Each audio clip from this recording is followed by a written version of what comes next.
What's up, guys? A couple of developments that I wanted to pass on to y'all that I think you need to pay attention to and be aware of. You've heard me mention before to keep an eye on things down south in Venezuela. And since last week and over the weekend, there's been a few developments that I would really encourage you to pay close attention to. So there was a meeting last week where Russia basically drew a red line in the sand and gave a grave warning, quote unquote, to the U.S. regarding U.S. intervention in Venezuela. Now, we know that the Russians have been down there doing stuff. Well, over the weekend, and this is what's been public, they flew in a couple of hundred troops to bolster the presence that they already have there. They also docked a large freighter full of supplies that was unloaded.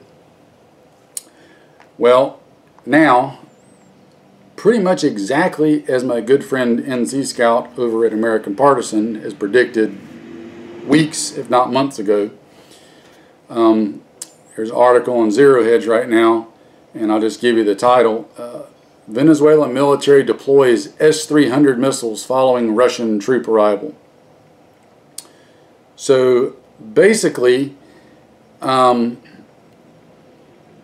had just deployed fairly state-of-the-art Russian air defense missiles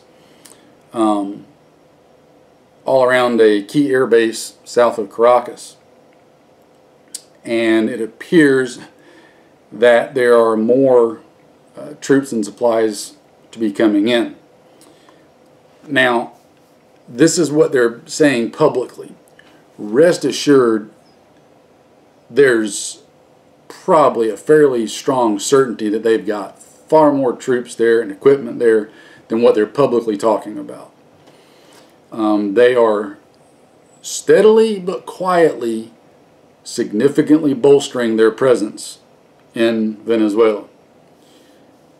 What's not being talked about, and you can rest assured they're doing, is what they're putting in place in Cuba and the bases that we've talked about there that they've reopened and are reoccupying.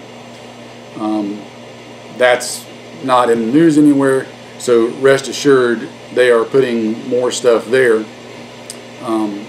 That doesn't account also for things that they've got in other areas right around Venezuela, such as, I believe, if memory serves correct, a small island right off the coast. So keep a very, very close eye on this situation. It's not panic time. Don't anybody misconstrue what I'm saying. I'm just saying these are developments that are happening that aren't getting a lot of mainstream news play, that are very, very important and very, very key, that you should just pay attention to, keep tabs on, keep watching for. Here's another article just from today, and the title pretty much says it all.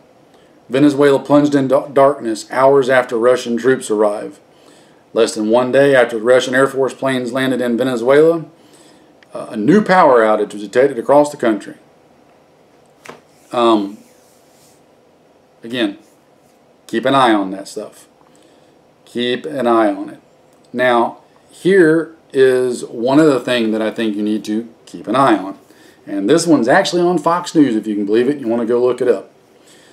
Again, the title pretty much says it all. Russian aircraft to fly over U.S. as part of Treaty on Open Skies obligations.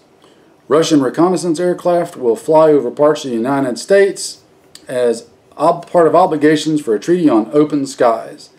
So Russia will be flying their reconnaissance planes, which are basically like commercial aircraft fitted with reconnaissance equipment, openly across parts of the U.S. For those of you who grew up in the Cold War, you will remember a fictional story about commercial planes flying over the United States.